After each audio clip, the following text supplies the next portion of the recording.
olvidando, y en realidad uno antes de ser subespecialista primero fue internista, en el caso de las especialidades médicas. Entonces hay que tener todo eso en cuenta, porque si uno es muy eh, egocéntrico con respecto a la especialidad, en este caso muy nefrocéntrico, a uno efectivamente se le pueden escapar cosas muy importantes y después lo único que uno hace es pasar vergüenza, porque se le pasa lo más elemental. Bien, así que vamos a comenzar con el primer caso. Me avisan si hay alguien que esté esperando entrar en la sala de espera, ¿eh? Porque aquí no veo nada más que la cara de algunos, los nombres de algunos en realidad. Y no sé si... A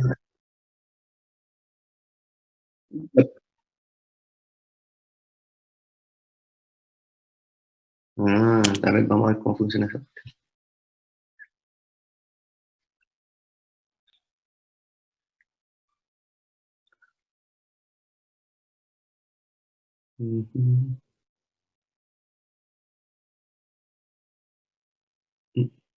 Chuta, no sé qué onda, ¿eh? No, yo creo que es muy avanzado para mí. Estoy muy viejo ya.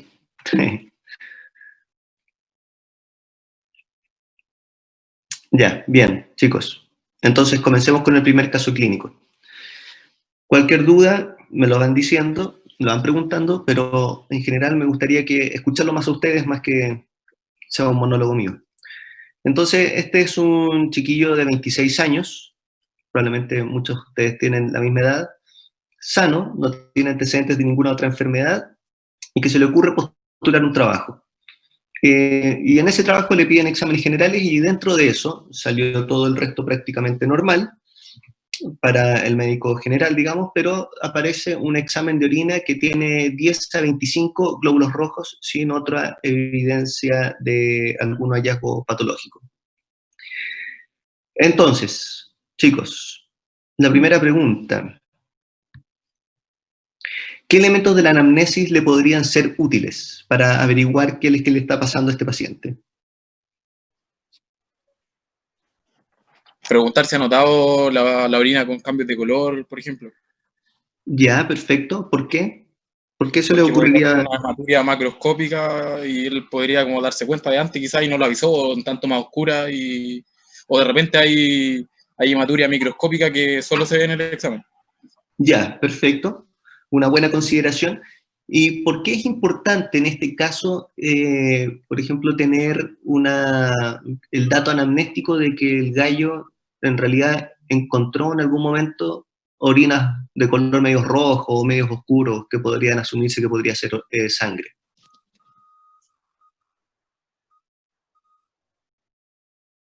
¿Ya? Ujú. El carácter Ya, también perfecto. del sangrado, pues si es una orina fresca uno pensaría en algo más urológico que en algo más nefrológico, pensando Perfecto, como en muy algún bien. trauma o algo así. De acuerdo, uno podría encontrar cierta temporalidad. Hay algunos datos anamnésticos también en el examen, o sea, en lo que puede contar el paciente, porque la típica orina en lavado de carnes, o si podría haber visto quizás, hay casos poco frecuentes, pero que se puede tener coágulos, o incluso hay hematurias que pueden aparecer en distintos lugares durante la micción. No sé si han escuchado eso,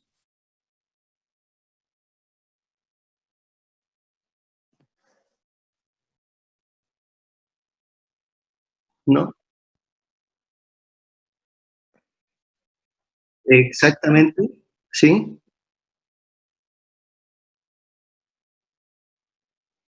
Ya, perfecto. Sí, en general por eso en algún momento, si ustedes leen el Goich, sale la prueba de los tres vasos. ¿Lo leyeron alguna vez? Bueno, si es que no lo han leído, sale ahí en el capítulo de enfermedades nefrológicas o de síndromes nefrológicos y eventualmente uno podría decir más o menos de dónde venía la orina. Y en general uno podría decir, claro, las orinas que son orinas rojas que están al principio de la micción, podrían ser secundarios a tracto urinario bajo, vejiga, por ejemplo. Los que están con toda la orina roja durante toda la micción, probablemente vienen más bien de tracto urinario alto. ¿Bien? Entonces se le hacía orinar a los pacientes en 3 tiempos distintos y se podía definir, digamos, más o menos de dónde venía. En general eso era la semiología más clásica, pero habitualmente nosotros no hacemos aquella interpretación.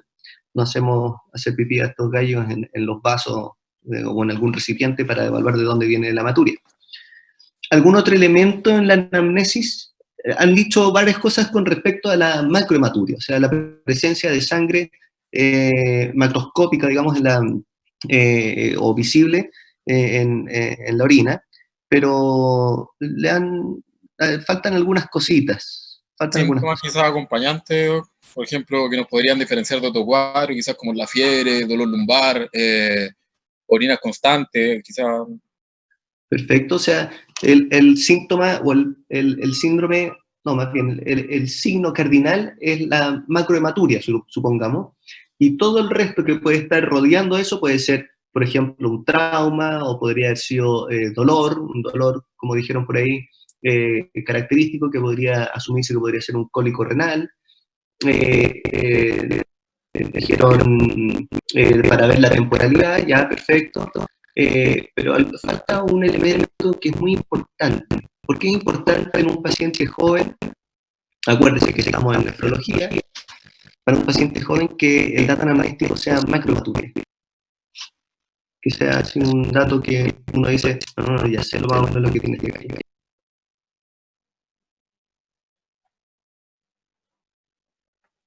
¿Se le ocurre a alguien?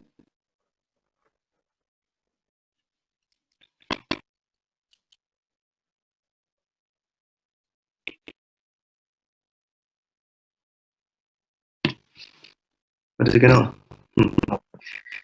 Mire, en general hay hematurias que son neurulares, por ejemplo, y que pueden producir episodios de macrohematuria de macrohematuria, digamos.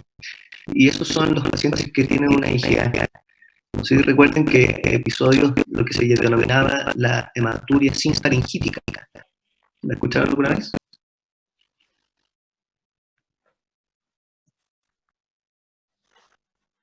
No. No, es aquella hematuria que ocurre cuando hay una infección de vías respiratorias altas, ¿bien? Y se puede producir macrohematuria. ¿No lo han escuchado?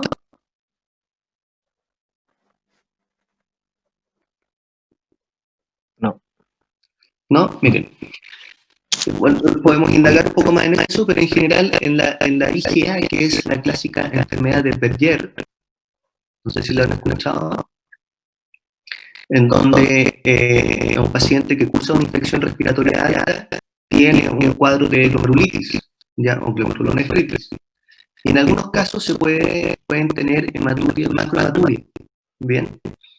Esto es porque eventualmente ustedes saben que la IgA, nos vamos a escapar un poquito de aquí de lo que, específicamente de lo que estamos hablando de la hematuria en sí, pero la IgA, acuérdense que es una afección secundario a una glicosilación alterada de la IgA. Es una IgA que está mal hecha, supongamos.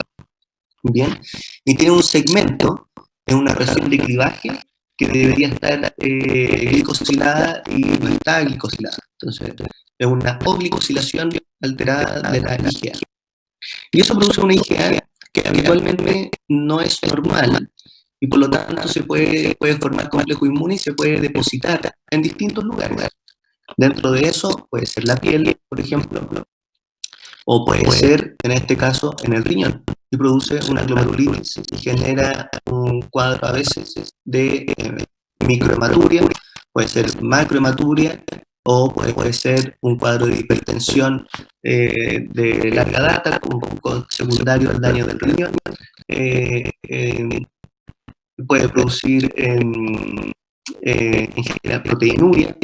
¿Me entienden? Entonces hay secundario a esta glicosilación alterada de la IgA, se producen complejos inmunes que se depositan en el riñón y en otros órganos y generan daño, digamos, y pueden producir una enfermedad renal a largo plazo, ya sea una enfermedad renal crónica, que muchas veces, bueno, no muchas veces, pero en algunos casos puede llevar a la insuficiencia renal crónica terminal. Bien. Ahora, Entonces,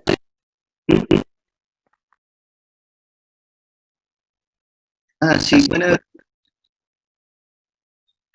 son primos, hermanos de todo esto. O sea, uno podría decir que la IgA es, claro, una fisiopatología similar a la púrpura de Cholinsky-Henok. Y lo que pasa es que el Cholinsky-Henok es una manifestación distinta del IgA. ¿Se entiende? Aquí el Cholinsky-Henok produce púrpura de extremidades inferiores habitualmente, pero de más frecuente en los niños, y que genera además, puede producir dolor abdominal importante, y de vez en cuando puede producir incluso deposiciones con alteraciones como sangre, etc. ¿Sí? A diferencia del IgA, que sería como un símil, o su símil sería como el Bertier. ¿Se entiende? No sé si me expliqué bien, o quedaron más enredados. no, sí. ¿Sí? Entonces, es eso más o menos. Es muy importante en la anamnesis el dato de macrohematuria, porque nos dice varias cosas. ¿Qué otra cosa puede ser importante? Ya dijeron que ver la asociación con un trauma, con algún dolor específico, suponiendo que podría tener, por ejemplo, una litiasis, como me comentaron. ¿Qué otra cosa les puede servir en la anamnesis que podrían ser útiles para definir de qué estamos hablando con respecto a esta hematuria?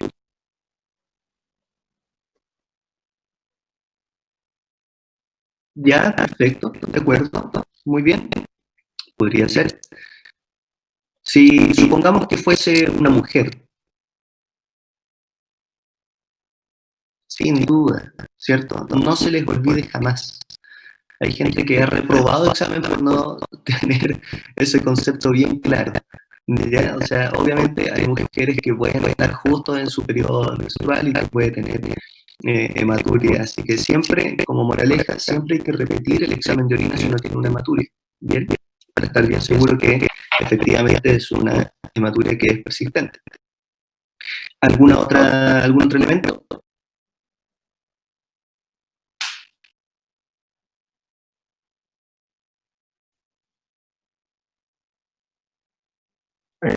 Fármaco.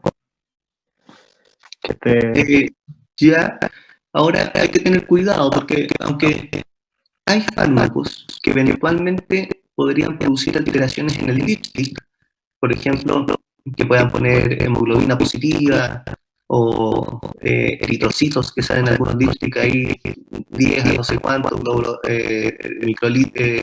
células por microlitro, no sé qué. En general, acuérdense que nosotros objetivamos la hematuria en el sedimento de orina, ¿sí? No en la parte del físico-químico. ¿Se entiende? Sí. Eso es muy importante. O sea, cuando ustedes ven mioglobina o hemoglobina o hematuria en el físico-químico, acuérdense que es un concepto semi-cuantitativo. Hay un método colorimétrico que reacciona con distintos elementos de la orina y que puede generar el cambio de color y se interpreta como si fuese hematuria o glóbulo rojo en la orina.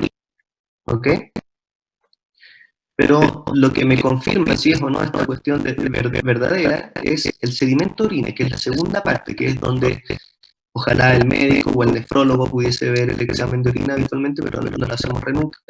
Pero en general es el tecnólogo, que a través de una máquina muy especializada hace distintos tomas o fotos de los elementos que están en la orina y objetiva si hay o no glóbulos rojos presentes. Bien. Así que eso, pero ¿alguna otra cosa? Faltan varias cositas. Imagínense. ¿Edema puede ser? ¿Perdón? Indagar por el hallazgo de edema. Ya, perfecto, ok, ya. Pero vámonos más atrás, vamos a llegar a ese momento, pero vámonos más atrás. Todavía faltan cosas que me dicen, escucha, estos glóbulos rojos que están aquí, ¿cuál es el concepto? Estos glóbulos rojos que están aquí, ¿vienen del riñón o vienen de otro lugar del tracto urinario? Esa es la primera pregunta.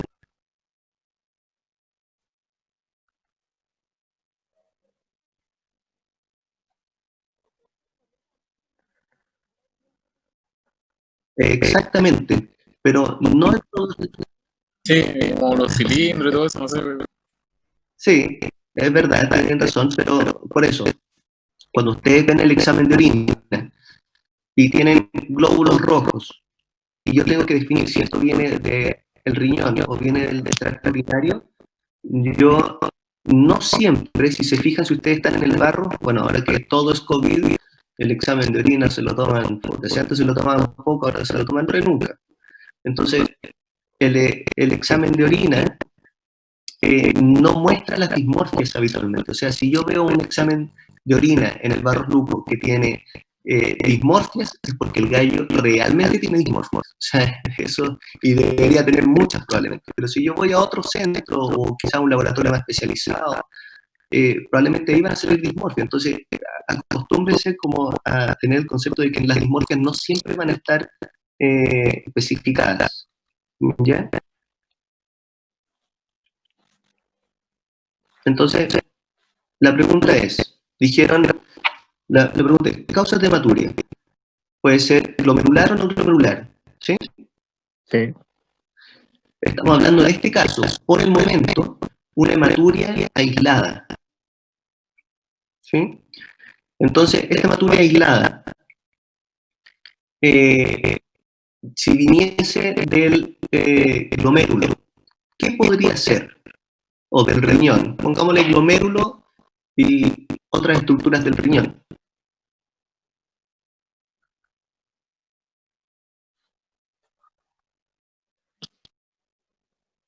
Ya, perfecto.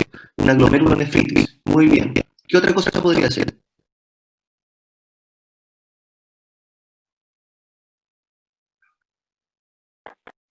¿La pielonefritis me puede dar hematuria? Perfecto, muy bien.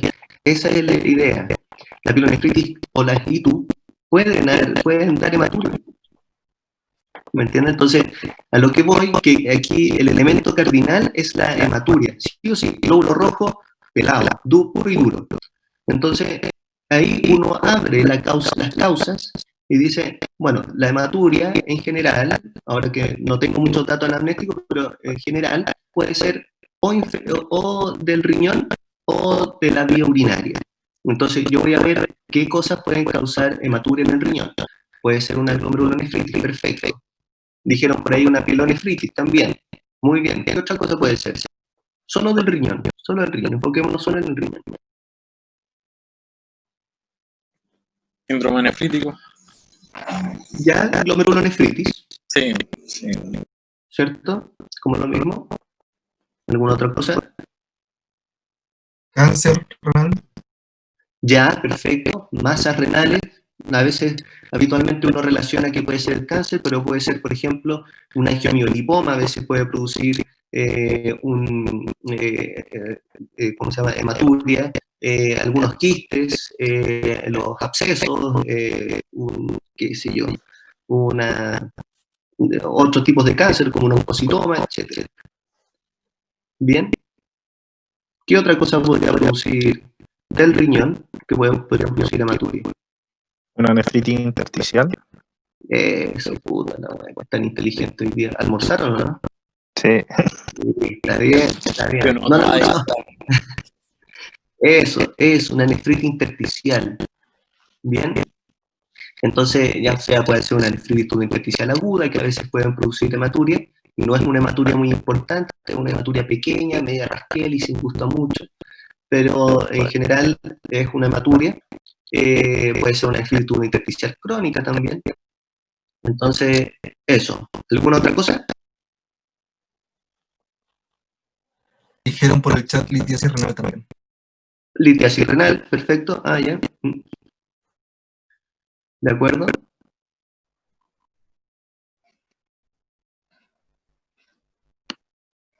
Ya, litiasis renal, perfecto.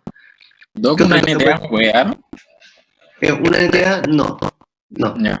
La NTA en términos generales no da hematuria, es difícil, es un daño meramente de escamación del epitelio. Yo puedo ver cilindros, digamos, de célula epitelial, etc. ¿Qué otra cosa? Un trauma renal por un ejercicio de contacto. Ya, perfecto. Un trauma, muy bien. El ejercicio físico también intenso también puede producir un poquito de hematuria. Ahí tengo la duda, ¿es hematuria o mioglobinuria cuando hago ejercicio intenso? Porque ahí como que... Sí, no, puede producir un poquito de hematuria, es poco frecuente, pero puede producir un poquito de hematuria. Ya. Ahora puede haber mioglobinuria si es que me hago recargar los músculos, pero en esencia no, no, Ya. no debería ser, digamos, una rhabdomiolisis. Bien, eso. ¿Algo que se le ocurra, alguna otra cosa?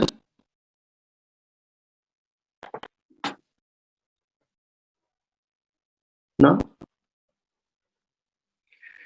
Bueno, en general está bien, son más o menos esas cosas, pero hay algo muy importante.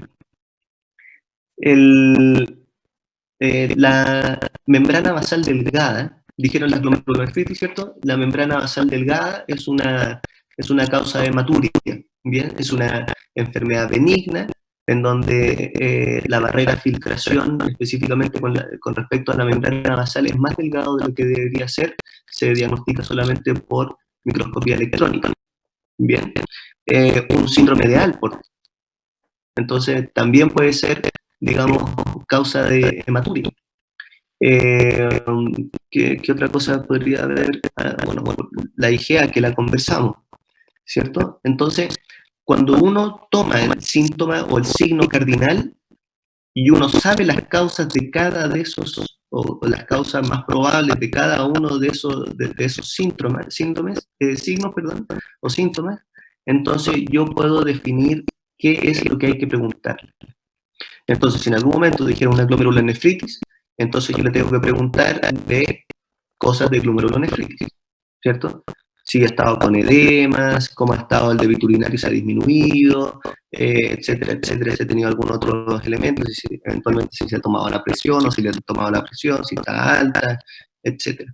Bien, o dijeron por ahí, o si yo digo un síndrome de Alport, bueno, yo tengo que preguntar si hay otros familiares con alguna afección del riñón en primer grado, especialmente mujeres, o si puedo encontrar, u hombres, incluso más frecuente en hombres, pero si puedo encontrar, por ejemplo, sordera que esté asociada, etcétera. No sé. Si hay un problema, si sospecho que hay litiasis, bueno, preguntarle sobre la anamnesis del dolor, si estuviese, etcétera. Entonces, con las causas en la mano, yo puedo definir qué es lo que hay que preguntar e ir a indagar en la anamnesis. ¿Sí? Sí. De acuerdo. Entonces, para nosotros, obviamente los nefrólogos, necesitamos saber si esto viene del glomérulo o no, o del riñón o no. Entonces, muy importante preguntar también en la anamnesis, porque para nosotros que el glomérulo esté afectado es una urgencia nefrológica. Por lo tanto, hay que tener con mucha certeza, hacer una anamnesis muy acuciosa para definir si el glomérulo está afectado o alguna otra porción del riñón o de las vías urinarias. Por lo tanto, cuando uno sospecha, cuando nosotros le tenemos mucho miedo a lo que es la glomerulonefritis, que es una glomerulitis, entonces tenemos que considerar algunos elementos de la anamnesis que son fundamentales. ¿Bien? ¿Se le ocurre a algunos? Por ejemplo, pensando en cosas que pueden dañar el glomérulo de forma aguda.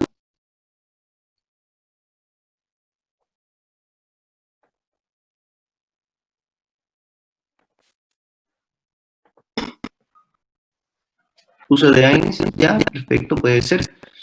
siempre puede ser. El uso de AINE va a generar algo más bien túbulo intersticial, ¿bien?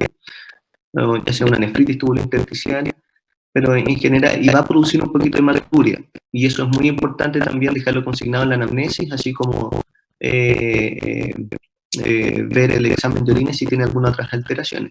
Pero estamos hablando solamente de causas glomerulares. ¿Podría ¿Ya? ser ¿Yo tengo nefrotóxico, todo eso? ¿Sí? un cuadro previo ¿Perdón? de la vaca?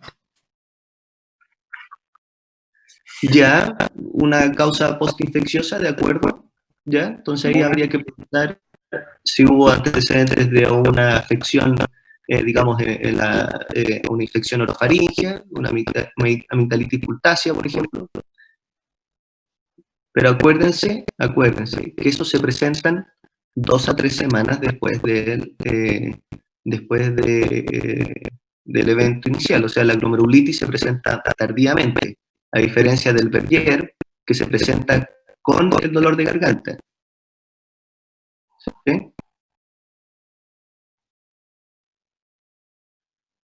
Antecedente de enfermedad respiratoria, ya, ok.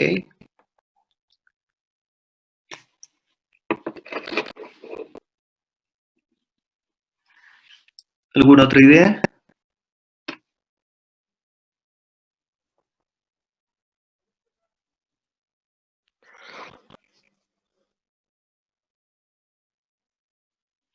¿No?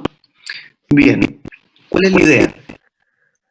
Alguien me preguntó si solo seremos los de la sede sur. Sí, porque los de centro, que creo que están en otro grupo, son los que están con otro docente. ¿Ya? Bueno, en general, chicos, entonces, como les decía, o les comentaba, lo más importante es definir si este paciente tiene algo glomerular o no. Entonces ya vimos algunas cosas glomerulares, y dentro de eso, para hacer una anamnesia acuciosa y definir si es glomerular o no, tenemos que definir si es un elemento, una alteración primaria del riñón o es una alteración secundaria. Entonces, para definir si es primario o secundario, yo tengo que preguntarle al paciente si ha tenido alguna otra enfermedad o alguna otros síntomas que me digan que el paciente está enfermo de otra cosa y que el riñón es solamente un espectador inocente en todo esto. Entonces, preguntarle, por ejemplo, síntomas constitucionales. ¿Bien? Artritis. Eso mismo. Entonces, me dijeron por ahí una glomerulitis o una glomerulonefritis. Entonces, eso puede ser primario o secundario, y en causa de las secundarias es muy importante que nosotros indaguemos sobre las cosas reumatológicas. Entonces hay que hacerle una anamnesis reumatológica completa. Entonces, primero síntomas constitucionales. Yo siempre soy muy ordenado. Cosas generales y después cosas más específicas. Entonces, en esencia, síntomas generales, por ejemplo, fiebre, baja de peso, compromiso del estado general, sudoración nocturna. ¿Sí? La fiebre, ¿por qué? Porque la fiebre me dice cualquier proceso inflamatorio o infeccioso que podría tener el paciente. Entonces, preguntarle específicamente por fiebre inexplicada, así como que se haya tomado la fiebre y de repente tiene 38 grados, o que se sienta mal y de repente tiene 38 grados y la fiebre pasa sola. Bien, sin mucho elemento, digamos, o sustrato, ya sea de alguna infección o de alguna afección en particular. El compromiso del estado general, porque así, y la baja de peso, porque así como cualquier proceso consultivo crónico, las enfermedades inflamatorias inmunológicas genera un cuadro bien crónico, larvado, y los pacientes tienen bajo apetito porque están inflamados, por lo tanto tienen mucho TNF-alfa. Asimismo, como están inflamados, también tienen pérdida de masa muscular, etc. El compromiso del estado general también como parte del síndrome consultivo. Finalmente las sudoración nocturnas, que a veces pueden observarse en algunas enfermedades habituales, como las vasculitis pueden ser, algunas enfermedades infecciosas, dicho sea de paso, la tuberculosis, algunas afecciones tumorales, como el linfoma. Ustedes lo saben mejor que yo. Bien, entonces, cosas generales, y después vamos a lo específico. Y lo específico va a ir, por ejemplo, de arriba hacia abajo, caída de pelo, por ejemplo. Bien, que nos va a decir en una mujer, o en un hombre incluso, pero en una mujer que habitualmente se presenta el lupus. Bien, o puede ser ojo rojo. Bien, que puede decirme que quizás una episcleritis o una uveitis, que pueden evidenciar que sea una vasculitis, por ejemplo. ¿Ok? O puede ser, o incluso una uveitis que puede ser un tinu. No sé si han escuchado el tinu, nefritis tubulointersticial con uveitis. No es una glomerulopatía, es una nefritis tubulointersticial. ¿Cómo? Es como la enfermedad de SED. El tinu no, es una condición completamente distinta. Ya. El BSED produce úlceras genitales y muy rara vez podría producir alguna afección glomerular, pero es rarísimo. ¿Ya? Eso, entonces, uveitis o episcleritis o qué sé yo. Algunas otras cosas, de arriba hacia abajo, por ejemplo, epistaxis, que se ve mucho en la granulomatosis con polangeitis, ¿cierto? En el Wegener. Si hay existencia de úlceras orales o incluso de aftas, digamos, o esos que le llama a la gente, las boqueras, qué sé yo, o esas lesiones medias vesiculares que aparecen y que pueden también evidenciar compromiso de piel y mucosa, como en el lupus. Bien, de ahí hay que ir a preguntar, por ejemplo, presencia o no de hemoptisis en los pacientes que pueden tener vasculitis con compromiso pulmonar. Puede ser dolor torácico en los pacientes que pueden tener serositis, muy frecuente en el lupus, con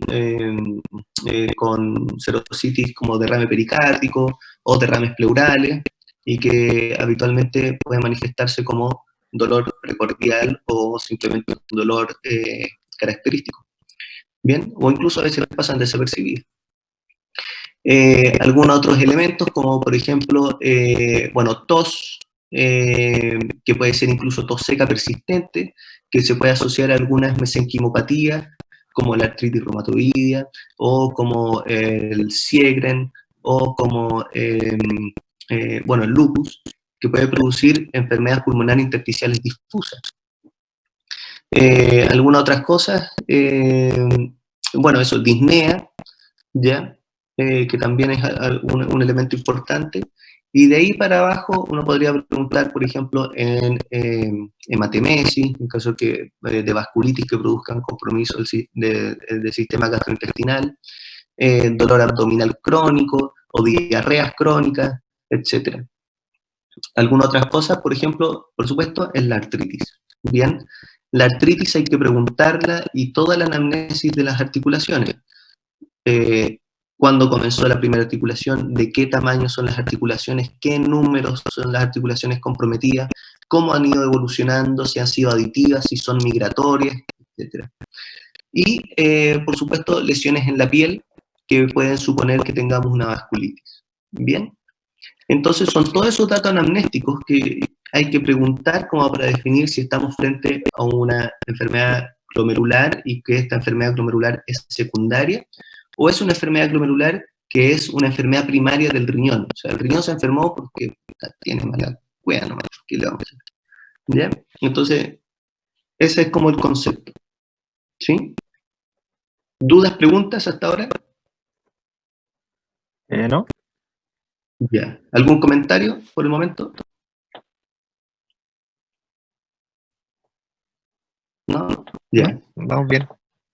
Muy bien, entonces, y después cuando nosotros descartamos eso, bueno, nosotros podemos ir moviéndonos a otros elementos del riñón para definir si tenemos una hematuria secundaria a un problema tubulointersticial. Entonces ahí está muy bien la pregunta de los AINES, o si tuvo algún antibiótico o fármaco que podría eventualmente producir algún compromiso tubulointersticial. ¿Bien?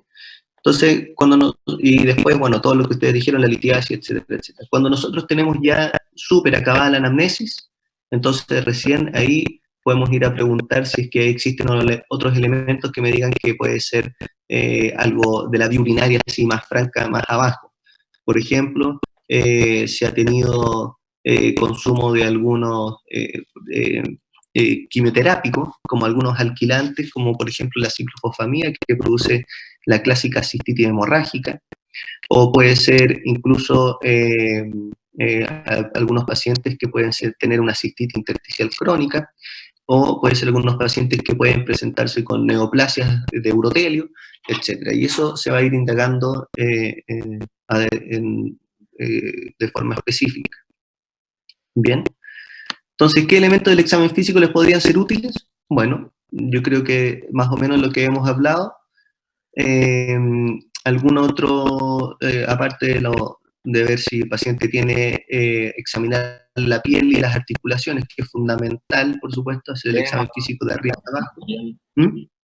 Un edema, presión arterial igual. Eso, perfecto. La presión arterial es fundamental, porque si a este gallo le pillan la presión alta, entonces ya es un elemento más que me dice, esta cuestión viene probablemente del riñón. ¿Sí? Y si encuentran edema, bueno, ¿qué más da? La cosa está hecha, ¿cierto? Entonces, el diagnóstico ya se vuelve cada vez más fácil y cada vez más fácil de delinear, digamos, de lo que estamos hablando.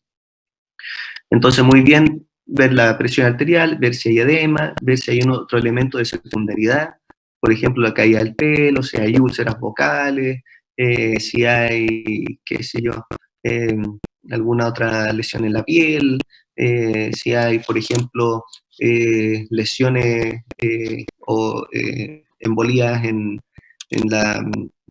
el lecho unguial, que podrían suponer que podemos tener una endocarditis, no sé, pues ahí hay que ir viendo y poniendo ojo clínico porque las cosas no son muy tan fáciles como uno cree la mayoría de las veces. ¿Algún otro elemento que se les ocurriría ir a buscar al examen físico?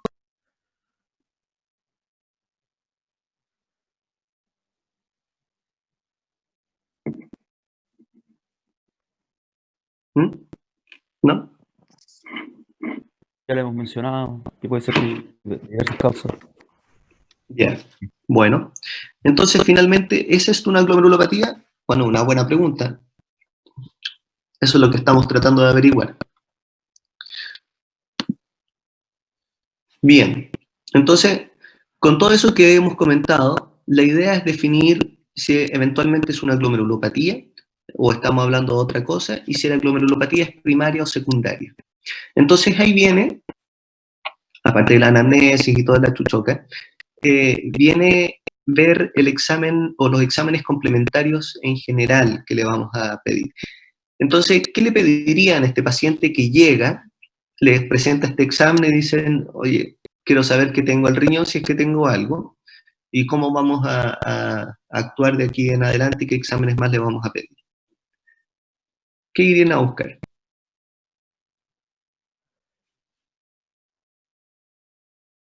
Exactamente, eso es lo más importante.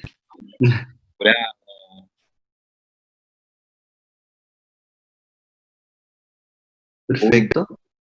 Electrolito. Ya. Un perfil bioquímico. Perfil bioquímico, ya, perfecto. Siempre acostúmbrense a dos cosas. Yo les paso, digamos, cómo es más fácil ordenarse. Pero en general siempre vayan por columnas. Columna 1, hematológico. ¿Qué quiere decir eso? El hemograma. El hemograma, ¿qué vamos a ver? Vamos a ver si hay, qué sé yo, eritrocitosis, por ejemplo, o una anemia, o está normal. Después vamos a ver los leucocitos. Los leucocitos vamos a ver si hay leucocitosis, hay leucopenia, está normal, y la forma. Después vamos a ver las plaquetas, la misma historia, y vamos a ver la VHS. Segunda columna, lo bioquímico. No un perfil bioquímico, sino que la bioquímica general. ¿Por qué no un perfil bioquímico? Porque el perfil bioquímico trae, no sé, 10 cosas y algunas pueden salir buenas, algunas pueden salir alteradas, algunos pueden salir no sé cómo. Entonces, pregúntenle al bioquímico qué es lo que yo espero que tenga alterado este paciente como para que me afirme mi diagnóstico o mi sospecha. ¿Bien? Entonces, el bioquímico en algunos casos trae creatinina, en algunos casos no trae creatinina, en otros casos trae LDH, en otros casos trae bilirrubina, entonces hay bioquímicos para tirar para arriba, no es que un bioquímico sea muy estandarizado. Tercera columna, el examen de orina y sus derivados. Eso quiere decir examen de orina, o proteinuria, o índice de relación, proteinuria, creatinuria, etc. Cuarta columna, imágenes, ya sea una ecografía, sea un TAC, sea una resonancia, sea un cintigrama, la agua que quieran. Quinta columna, exámenes especializados. Y eso ahí ustedes pueden poner todo lo que a ustedes se les ocurra. ¿Bien? Derivado de acuerdo a lo que están pensando. ¿Se entiende? Sí. Perfecto. Entonces, ¿qué esperarían en la primera columna del hemograma en este paciente?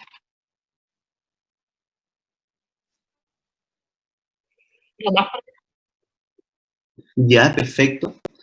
O en caso de que Veamos los hechos. Es que fuera hace mucho tiempo, quizás.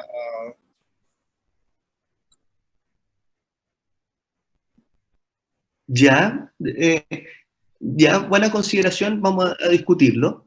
¿Cuál es el concepto?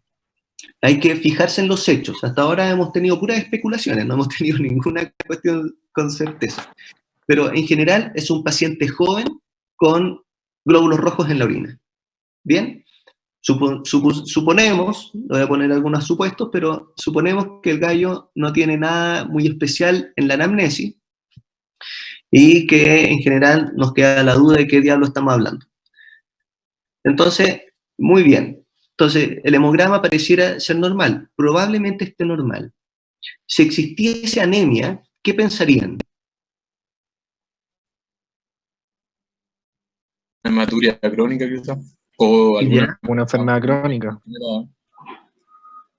Ok, una enfermedad crónica. ya. Ahí está el concepto, porque es una enfermedad crónica, probablemente secundaria, ¿sí? O que el riñón esté lo suficientemente dañado como para producir anemia. Ese es como el concepto. Pero no voy a encontrar, esto es una microhematuria, no es que el gallo se vaya a anemizar por una microhematuria, ¿bien?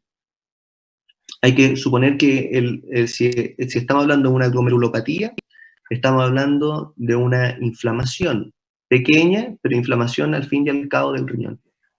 Entonces, está muy bien, podríamos encontrar anemia.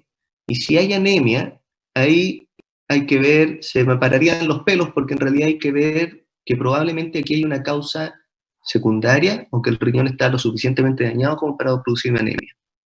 ¿Qué otro elemento del hemograma me ayudaría a definir si esta cosa es extrarrenal o es la culpa del riñón?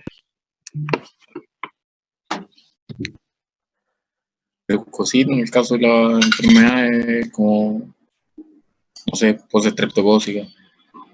Ya, ok, podría ser. Pero hay que acordarse que probablemente es una postestreptocócica, ya pasó la vieja. O sea, estamos hablando de que si es una glomerulonefritis postinfecciosa, estamos hablando de que esto ocurrió hace 2 o 3 semanas atrás, ¿no? ¿Cachai? Puedo tener Entonces, alteraciones en varias líneas y eso me hablaría, por ejemplo, algo más reumatológico. Por ejemplo, si encontrara anemia más trombocitopenia, podría pensar en lupus, por ejemplo, que son eso. alteraciones como más que alteran las líneas. Ya, perfecto, muy bien. O sea, el hemograma me va a decir si probablemente hay algo secundario dando vuelta. Entonces, efectivamente, si yo tengo una anemia y una trombocitopenia o una leucopenia, ya la agua se pone rara, ¿cierto? Entonces, si yo tengo, por ejemplo, ¿y qué tipo de anemia? Puedo tener una anemia de, de enfermedades crónicas, puedo tener una anemia hemolítica, ¿sí? Entonces, la anemia es un detallito importante, digamos, en esta evaluación. Yo puedo tener una anemia por la enfermedad crónica, sea cual sea que tenga, o puedo tener una anemia hemolítica porque tiene un lupus, por decirles algo. ¿Me entiendes? Lo mismo con los trombocitos. Los trombocitos pueden estar altos incluso. Y eso puede traducir que existe algún fenómeno inflamatorio que está subyacente. Entonces puedo tener trombocitosis, no muy importante, pero a veces 500.000 plaquetas, o 550.000 a veces, o incluso trombocitosis ya que pueden llegar a las 800.000, el fenómeno inflamatorio es mucho más importante. Pero también puedo tener trombocitopenia, en el caso, por ejemplo, de un lupus, como me dijeron ahí, es muy importante, que eso sería una trombocitopenia probablemente inmune, que se denomina síndrome de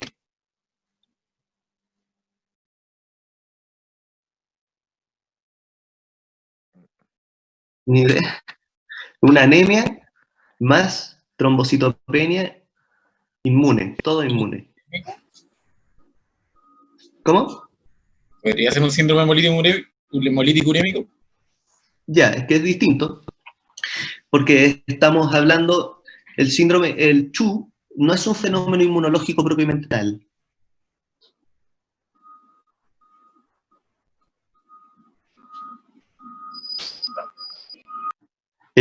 La anemia del CHU es un fenómeno mecánico. Entonces, yo puedo tener anemia, sin duda, una anemia hemolítica no inmune, eso quiere decir una anemia hemolítica con CUMS negativo y trombocitopenia. Y ahí yo puedo decir, probablemente esto es una microangiopatía trombótica de cualquier origen, en este caso probablemente un CHU si es que tiene falla renal. Ya, de acuerdo. Ok. Y si tiene algún otro antecedente, como por ejemplo diarrea en un CHU típico, o no tengo idea. Pero aquí, ¿no han escuchado el síndrome de Evans? Que es una anemia hemolítica autoinmune con trombocitopenia, muy clásico en el lupus, con compromiso hematológico. Bien, para que no se les olvide. Entonces, bueno, y lo mismo ocurre con los leucocitos. Yo puedo encontrar leucopenia, con linfopenia, y es muy clásico porque es un cuadro, es un criterio diagnóstico del lupus. ¿Se acuerdan?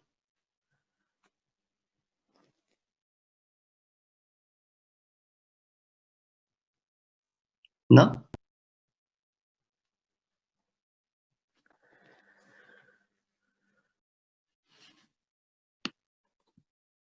Chicos, ¿están ahí? Sí, pero no recuerdo, yo creo.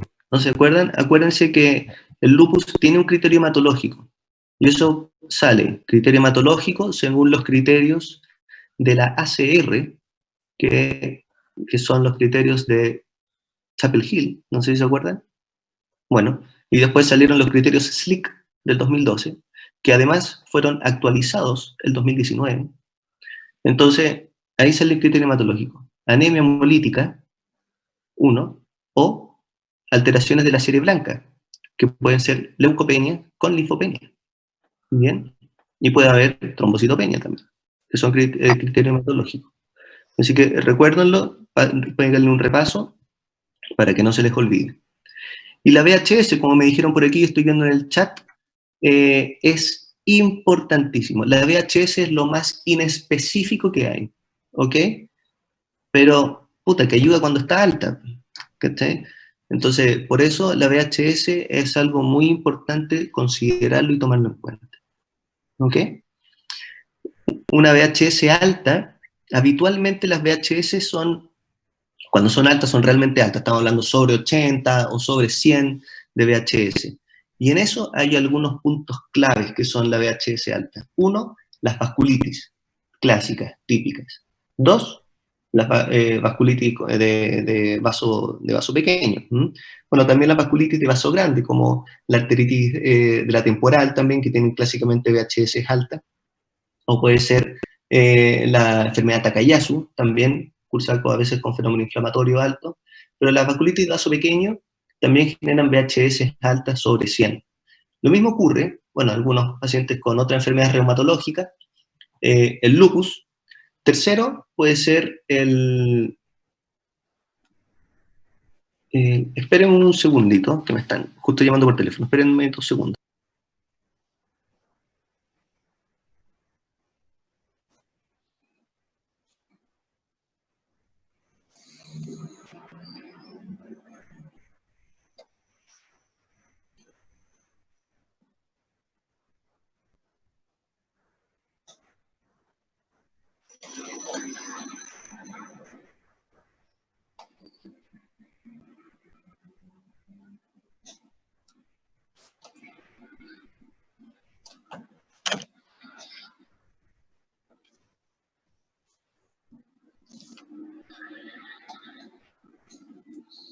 Ya, perdón. Entonces, la VHS, clásico altas, clásico en las vasculitis. Segundo, el lupus, también. Tercero, los linfomas. Cuarto, la tuberculosis. Quinto, el mieloma. Eso son una listita de VHS alta. ¿Bien? Eso para que no se les olvide.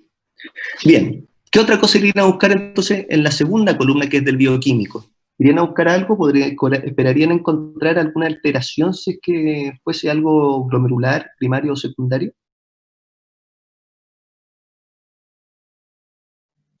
Hipoalbuminemia, pensando como en un nefrótico o que esté con alteraciones por ese lado. Fantástico. Sin duda, hipoalbuminemia. ¿Qué otra cosa? Eh,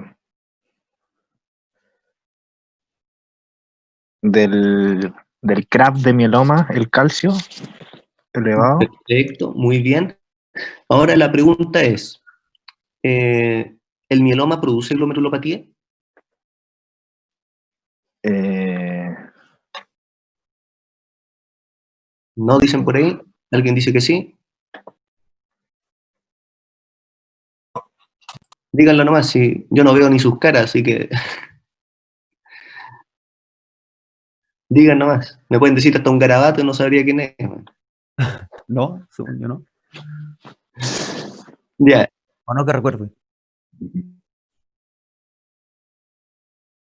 ya. Mira, el mieloma produce de todo y puede producir daño glomerular, como puede producir daño intersticial, como puede producir daño tubular. ¿Bien? Entonces, si alguien les pregunta, ¿qué hace el mieloma? Puta, puede hacer lo que quieran. ¿Bien? Entonces, está la clásica pregunta de las 10 causas de falla renal en mieloma. Entonces, ahí uno tiene para tirar para arriba, puede ser glomerulonefritis, que puede ser por depósitos de complejos inmunes, ¿ya?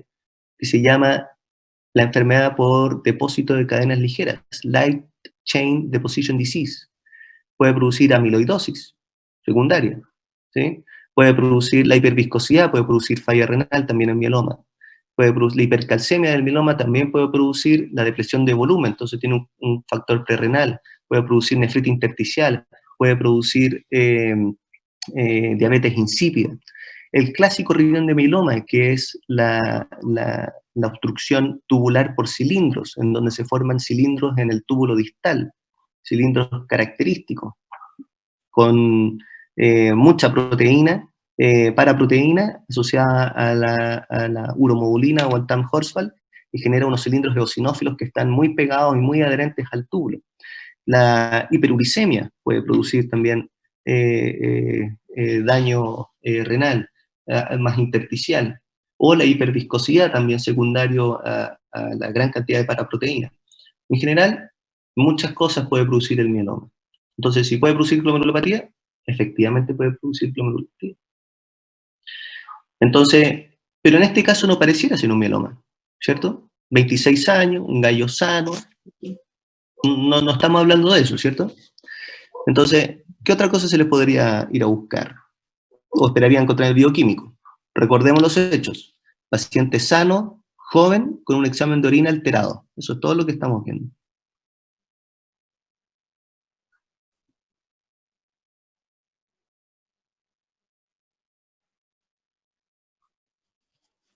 ¿Alguna idea?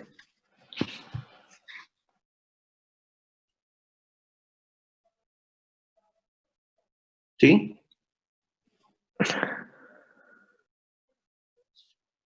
¿Sí?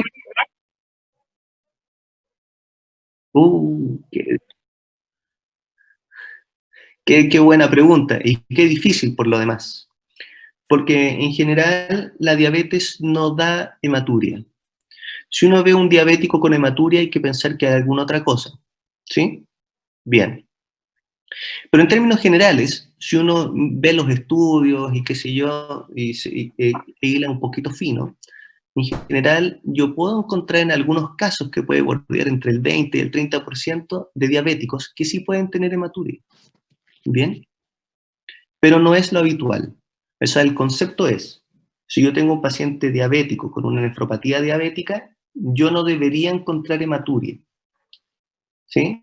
Sin embargo, si yo encuentro un poco de hematuria, sin dismorfia, sin ninguna cuestión rara, si yo encuentro un poco de hematuria en un paciente diabético, no necesariamente descarta el diagnóstico. No necesariamente me dice que no es diabetes, pero voy a tener que hacerle un examen mucho más acucioso que solamente un fondo de ojo o unos exámenes generales.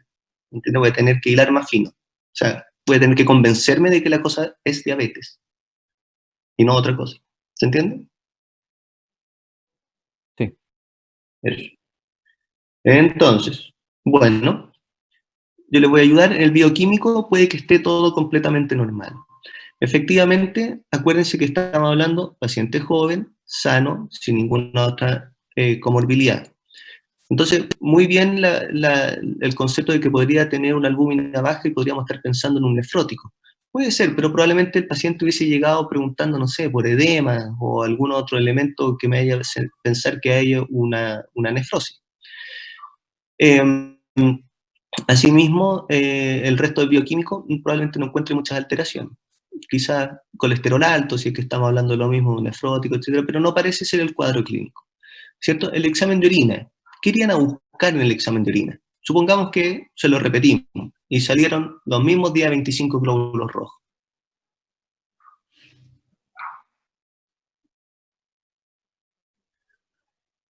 Eso, perfecto, por ahí dijeron cilindros, de acuerdo. Sin duda, proteinuria es fundamental. Entonces, si yo tengo un paciente con hematuria y de repente en hematuria y proteinuria, entonces yo puedo decir con bastante certeza que estamos hablando de un fenómeno eh, probablemente glomerular. ¿Bien? Los cilindros fundamentales, sin duda. O sea, si yo encuentro, por ejemplo, cilindros leucocitarios o cilindros hemáticos, entonces ya, bueno, los cilindros hemáticos son una perla diagnóstica, como le dicen, ¿bien? O sea, es un elemento que es, prácticamente me dice que hay una glomerulitis, ¿bien? Los leucocitos también me puede aparecer en una glomerulonefritis, pero en general también me pueden aparecer en una pilonefritis, en algo tubulo intersticial también. Entonces, por eso los leucocitos pueden ser, los cilindros leucocitarios pueden ser un elemento importante, pero más allá de eso, los cilindros hemáticos son fundamentales. ¿Algún otro elemento en el examen de orina que les gustaría reconocer?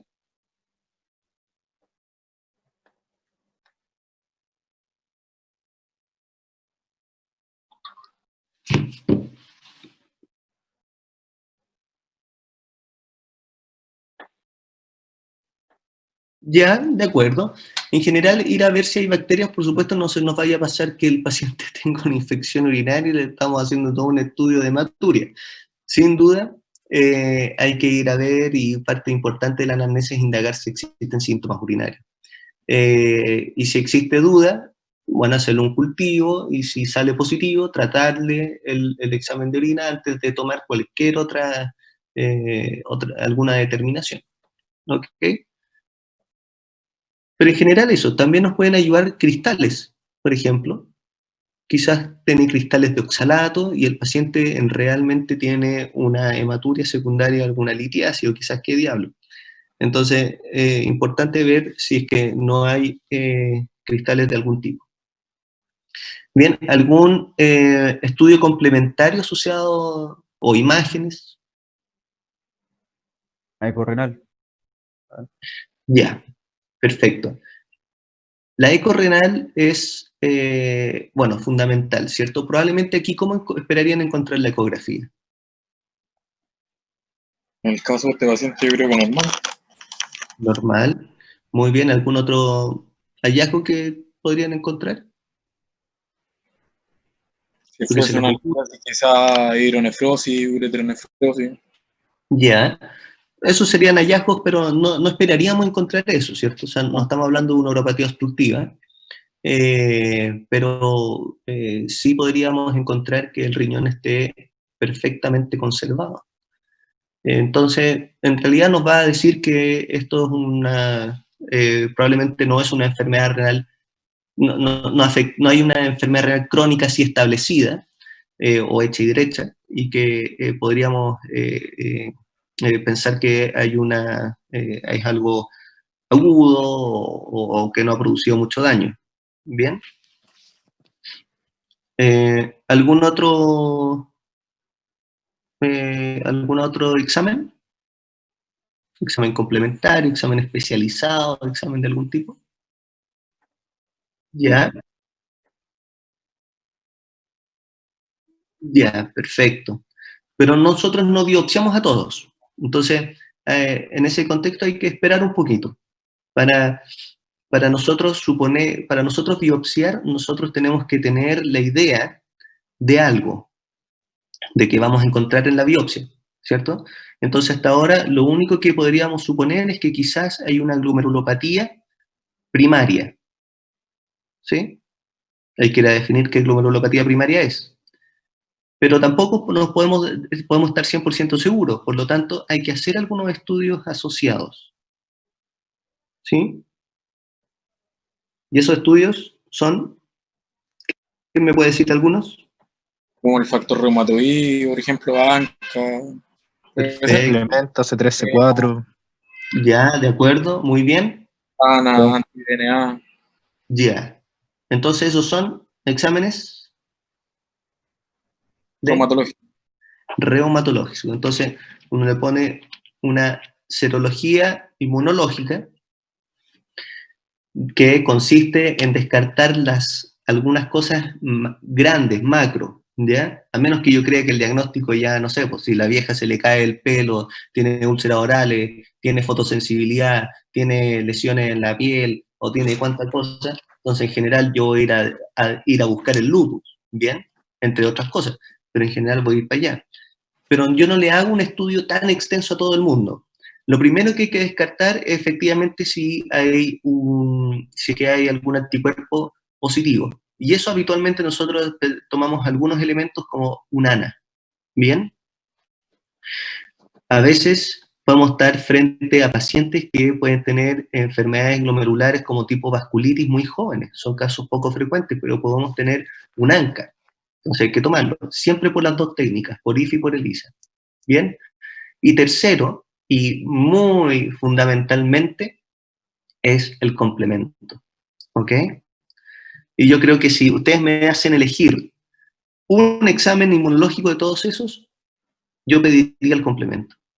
Porque así yo puedo dividir las glomerulopatías en aquellas glomerulopatías con complemento bajo y aquellas glomerulopatías con complemento normal. ¿Cierto? ¿Han escuchado esa clasificación alguna vez?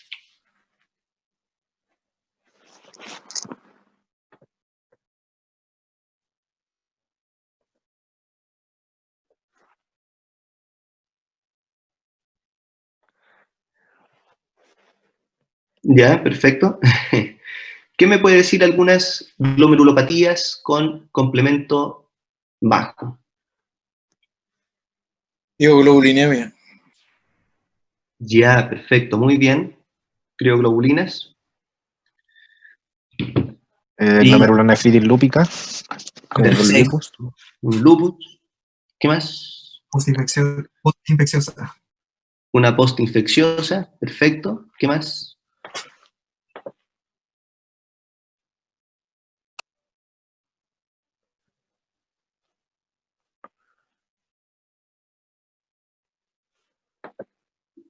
Una membrana proliferativa, por ejemplo. ¿Sí? Y no es una glomerulopatía en sí, pero la enfermedad tromboembólica renal. ¿Bien?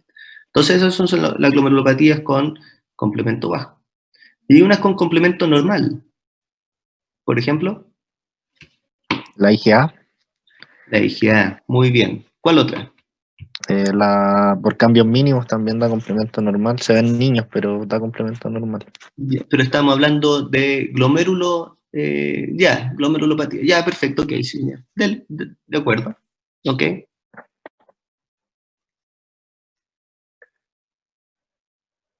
Ya, ahí nos estamos confundiendo un poquito.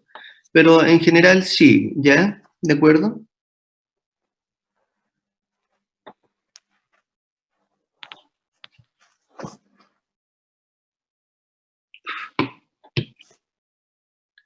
Las vasculitis, ANCA. Bien, dan complemento normal. Entonces, con eso Si yo tengo un complemento normal o alterado, al tiro yo me voy para uno u otro lado de las glomerulopatías. ¿Bien? Y puedo interpretar el resto de los exámenes inmunológicos con ese sentido. ¿Sí? Entonces, supongamos yo encuentro un complemento bajo y un ANA positivo, entonces, chuta, esta cuestión parece ir para el lado del lupus, por ejemplo. O si encuentro un complemento normal y un ANCA, bueno, ahí no hay nada más que decir. Estamos hablando probablemente de una vasculitis ANCA. ¿Se entiende? O si yo encuentro un complemento bajo y en realidad el paciente no tiene ninguna otra cosa y tiene un antecedente medio dudoso de que le dolió la garganta o tuvo una infección en la garganta hace algún tiempo atrás, entonces, bueno, me conforma otro síndrome diagnóstico. ¿Sí? Entonces eso. Entonces, en general uno pide un ANA, un ANCA, un complemento, puede pedir algunas otras cosas en general, pero ahí uno puede, depende de la sospecha diagnóstica, puedo pedir un factor reumatoideo, unas crioglobulinas, si es que quiero ver si es que efectivamente hay crioglobulina, o en algunos pacientes puedo tomar electroforesis de proteína, inmunofijación, etc. ¿Ya? Pero por otro lado, podemos tener glomerulopatías que no solamente son de causa inmunológica, ¿sí? Entonces podemos tener glomerulopatías secundarias a virus y a infecciones. Ya hablamos de la postinfecciosa, pero infecciones principalmente. ¿Algún virus que se les venga a la cabeza y que puede producir alguna glomerulopatía? VIH. Perfecto, muy bien. VIH, hepatitis B, hepatitis C. Existen algunos otros mucho más raros, pero que a veces pueden producir, digamos, glomerulopatías que son mucho menos frecuentes, como el parvovirus, por ejemplo, el Epstein-Barr, pero son rarísimos. En general, lo que se ha descrito es que producen focal segmentaria. Y bueno, sin ir más lejos, de hecho hay algunos casos publicados de que el mismo coronavirus ha hecho gatillar focal y segmentaria en algunos pacientes específicos. Anécdotas por el momento. Bien, entonces eso. Entonces, algunas otras cosas que pueden producir infecciones, bueno, la sífilis puede producir, perdón, glomerulopatía. La sífilis pues, también puede producir glomerulopatía y es importante también a veces descartarla si es que existe la sospecha. En el Bien, caso de la sífilis, ¿en qué etapa? ¿Es como sífilis primaria, secundaria? puede ser en la primaria o en la secundaria, principalmente en la secundaria habitualmente. Cuando están estas lesiones media en las manos, media extrañas, puede generar un poco de vasculitis también cutánea, bueno, y a veces glomerular. Ya, perfecto. ¿Dudas, preguntas por el momento? No. Ya. Bien. Y entonces, después de eso, uno define si va a hacer la biopsia o no. Bien. Entonces, esa es como la forma de enfrentar a un paciente con un cuadro de este tipo. Tan anodino, pero al mismo tiempo tan importante, porque no se nos puede pasar una glomerulopatía. ¿Ok? Entonces, siempre un paciente, ya sea para la aproximación de la proteinuria, es exactamente lo mismo. Hay que suponer, bueno, primero si es una proteinuria, también hay que ir a buscar cuánta proteinuria está botando y si se puede meter en algún síndrome. Bien, siempre tomar el elemento diagnóstico clásico y someterlo a cuáles son las causas, y las causas nos van a decir qué preguntar y qué pedir. Nunca se les olvide. ¿Ok?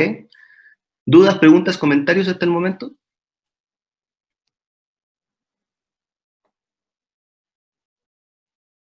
¿No? ¿No? Bien, chicos, hagamos lo siguiente. Llevamos más tiempo que la cresta, llevamos como 1 hora, hablando puras tonteras en realidad. Falta un caso clínico completo, no sé si ustedes saben aquello. Sí. ¿Sí? ¿Enfermedad renal crónica? Enfermedad renal crónica. Les propongo lo siguiente. Probablemente mañana se va a hacer de nuevo un nuevo caso clínico. O sea, no un nuevo caso clínico, una nueva sesión de caso clínico. ¿Ya? Donde vamos a ver este mismo caso, que lo voy a pasar un poquito más rápido, y que voy a aprovechar de ver enfermedad renal crónica. Entonces, la opción es que yo los invito a que mañana nos conectemos para que sigan con la segunda porción del caso, ¿les parece? ¿O quieren seguir? Como la acomode, ¿no? Sí, doctor, como la acomodemos a usted, en verdad. ¿Cómo, perdón? Como la acomode, en verdad. Yo, Pero no esta sé. otra, la sesión de mañana no era para nosotros o estaba agendada para nosotros. Sí, ¿Cómo? es que está agendada para otro centro, porque hoy día es sur y centro, y mañana sería norte, occidente y oriente, supongo. Ah, perfecto. Pero son los mismos casos clínicos, entonces les mandaría el link y digamos, podemos seguir con la sesión. Estoy de acuerdo. ¿Mm? Sí, yo apaño. Sí, ¿Sí les parece? sí, acá. De acuerdo. Ok, mañana. Entonces hagamos eso. Yo le voy a decir al doctor Villalobos que les mande el link para alcanzar a desarrollar el segundo caso, que es un caso mucho más fácil de desentrañar que este. ¿Ok? ¿Les parece? Sí, bacán. Sí, acá. Sí, doc. Ya. Sería la misma hora, sería a las 3, por si acaso. Ya. Bien. Ya, Ok. Ya, pues chicos. Entonces lo dejaremos para mañana entonces. Ya. Ok. Que esté muy bien. Acá. Gracias. Ya, Gracias. pues, muy bien.